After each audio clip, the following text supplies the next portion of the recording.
Okey, Assalamualaikum Doktor. Waalaikumsalam.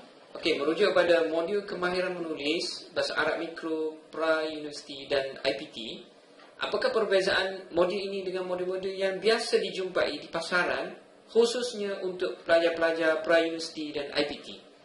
Baik, modul ini secara ringkas, terima kasih ya. Modul ini secara ringkas sebenarnya modul yang bertaraf tinggi, ataupun kita kata untuk peringkat tinggi, membantu pelajar-pelajar di peringkat IPT menguasai kemahiran menulis.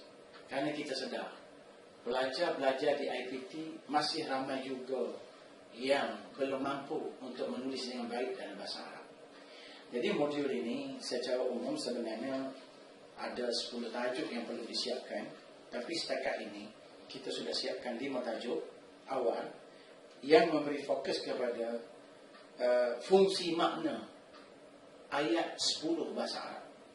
Ayat 10 bahasa Arab ini maksudnya ayat yang menjadi trust atau sistem trust dalam ayat bahasa Arab, atau struktur asas ayat bahasa Arab. Lalu ayat 10 ini diberi penekanan. Tajuk yang kedua kita tekankan tentang makna wazan, 50 wazan utama bahasa Arab. Yang ini tak ada di peringkat menengah rendah atau menengah biasa. Sebab wazan antara masalah nanti bahasa Arab yang tidak diberi perhatian di Malaysia dalam sukatan pembelajaran. Maaflah saya sebut, boleh katakan dia diabaikan. Kemudian tajuk yang ketiga yang kita tekankan ialah peranan rangkai kata yang menggunakan al-lazi dan an atau anna masdariyah, atau secara ringkas kita panggil al-mausul, rangkai kata penyambung dalam sistem ayat bahasa Arab. Ramai pelajar tidak sedar kewujudan benda ini dan peranan dia yang besar dalam menyampaikan makna yang ingin diungkap. Kemudian kita akan terangkan lagi fungsi-fungsi pelengkap ayat dalam bahasa Arab yang terdiri daripada maf'ulun bih, maf'ul li ajli, maf'ul mutlaq, maf'ul ma'ah, hal, tamyiz, na'at, badal, ataf dan sebagainya. Bagaimana benda itu diguna dalam karangan. Dan tajuk yang kelima yang paling akhir kita buat setakat ini ialah bagaimana ayat-ayat sisifan atau kita panggil al-kalam al-fadlah itu boleh diungkap dalam karangan bahasa Arab. Jadi melihat kepada apa yang kita bincang ini, perkara ini boleh saya katakan antara perkara yang tidak sempat dipelajari oleh ramai pelajar di peringkat sekolah. Kerana pembelajaran dalam modul ini dia lebih menjurus kepada aspek fungsi makna, bukan sekadar semata-mata bergantung kepada struktur atau kaedah tata bahasa. Contoh dekat sini saya tunjukkan model ayat 10. Bagaimana ayat 10 ini hadir dalam bahasa Arab dan diberi penjelasan secara bertulis daripada 1 sampai 10. Kemudian modul ini hadir dalam 2 aspek untuk setiap tajuk. Pertama, kita beri karangan dalam bahasa Arab, tapi karangan ini karangan yang disusun sendiri oleh saya tentang Malaysia. Karangan yang dibuat oleh orang Melayu tentang Malaysia dalam bahasa Arab, untuk saya tunjukkan bagaimana orang Melayu juga boleh menjadi Arab. Kemudian di tepi ini saya letak vocabulary, dan belakang ini saya letak berapakah jumlah ayat yang ada dalam karangan tersebut. Ada sebanyak 17 ayat.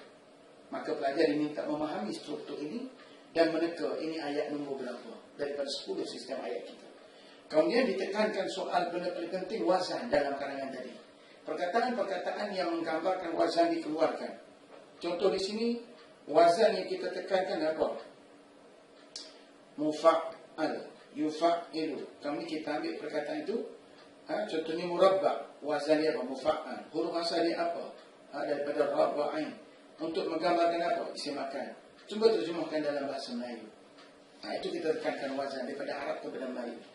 Kemudian pelajar akan diminta untuk menterjemah idiom, frasa-frasa idiom bahasa Arab. Contohnya yumkinuka an asfar ma'il li. Demokratia, berlamania, benda-benda ini diminta diterjemahkan sebagai pengukuhan bahasa. Kemudian baru diuji kepahaman. Di mana kata letaknya Malaysia?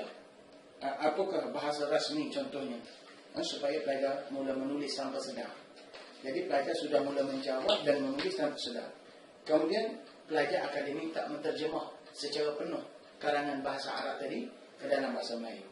Sesudah itu, bahagian kedua, dalam tajuk yang sama, pelajar diberi karangan bahasa Melayu tentang Malaysia juga, iaitu negara Malaysia. Kemudian karangan ini dibantu dari sudut vocabulary-nya dengan terjemahan. Dibawa senarai perkataan bahasa Melayu, kemudian diterangkan jenis golongan kata yang dalam bahasa Arab, dan diberi perkataan asal untuk menterjemah perkataan ini ke dalam bahasa Arab, dan disertakan wazan apa yang nak dipakai kalau nak diterjemah. Maka pelajar diminta menterjemah. Begitulah untuk setiap bahagian. Dan akhirnya dalam karangan Melayu tadi ada berapa ayat? Ada 13 ayat. Pelajar diminta menterjemah ayat bahasa Melayu ke dalam bahasa Arab, dan diberitahu ini ayat nombor berapa kalau terjemah dalam bahasa Arab. Dan di sini ada 17 ayat tadi kita telah keluarkan dan kita telah asing bahagian benda dan cerita. Tinggal lagi pelajar menterjemahkannya ke dalam bahasa Arab. Sesudah itu pelajar diminta menjawab soalan model. Soalan model untuk membentuk pemikiran pelajar berfikir dan menulis dalam bahasa Arab. Kemudian jawapan tadi diminta disusun menjadi suatu fakrah atau paragraf ringkas. Kemudian sesudah itu pelajar diminta supaya tulis tentang Malaysia secara ringkas. Bukan buat karangan, tulis tentang Malaysia dalam satu fakrah untuk kita nilai tahap kemampuan pelajar berkarya dalam bentuk yang ringkas. Nah, begitulah untuk setiap tajuk yang lain. Okey, Doktor. Apakah metod yang istimewa yang para pelajar akan teruja apabila menggunakan modul tersebut?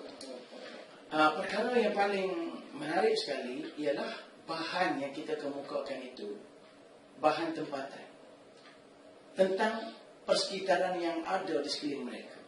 Kita tidak bawa karangan tentang Mekah, tentang piramid, tentang Palestin, kerana itu tak ada dalam pemikiran mereka.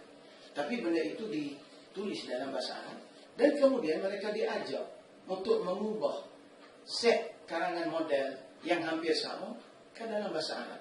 Dan apabila pelajar mula menulis, walaupun ringkas, dia akan terasa dia sudah mula dibina dan mampu untuk mengungkap sedikit atau sesuatu daripada perasaan mereka tentang negara mereka dalam bahasa Arab. Okey, Doktor. Terima kasih. Sama-sama.